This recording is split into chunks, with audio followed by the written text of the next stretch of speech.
Nandito tayo sa legendary na munggo ni Nanay Diday at yung pinakamasarap niyang pork chop pa.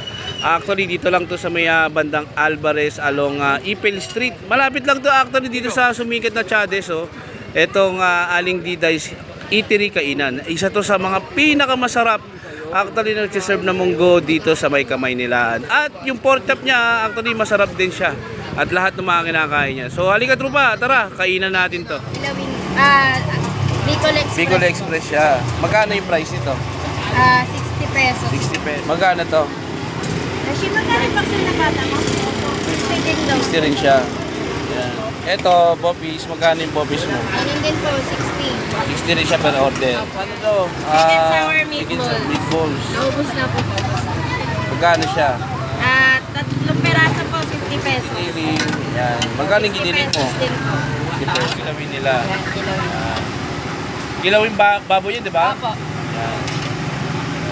Maraming sabaw kasi masabaw yung mga tao namin. Si Nanay Trupa, siya yung nagsiserve ng pinakamasarap na pork chop dito sa Maynila, tsaka yung munggo. So yung munggo mo, Nay, magkano yung price ng munggo mo? 30 pesos lang siya. Tapos yung pork 70. 70. Ako yung rice 10 lang. 10 lang. Actually yung rice ito, sobrang dami. Sobrang dami yung rice nito. Wag yung bigas po. Na-invite mo naman yung mga viewers natin na kumain dito sa Nanay Diday's Eateries dito sa may Alvarez.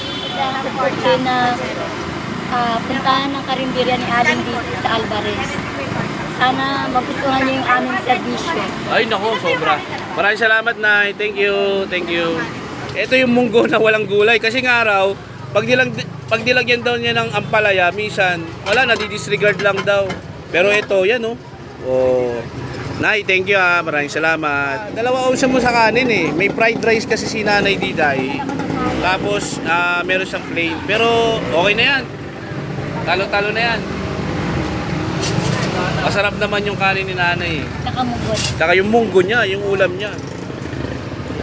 So yan trupa, ito na yung yung munggo niya worth 30 pesos. Saka ito, masarap to, yung mismo nila, yung pork chop nila.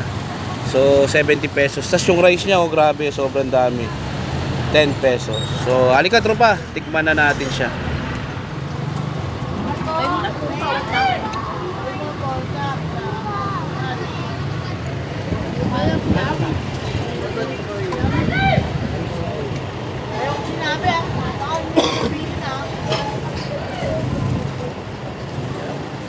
Dapat isang platito lang. Paborito daw po kayo ng tatay namin. Thank you. Ate, yung mo, ito, magkano to? Maling, 20 lang po. 20 lang siya. Tapos yung lumpia mo, Shanghai, 15. 15 isa. Pansit, 20. Ito, homemade siya.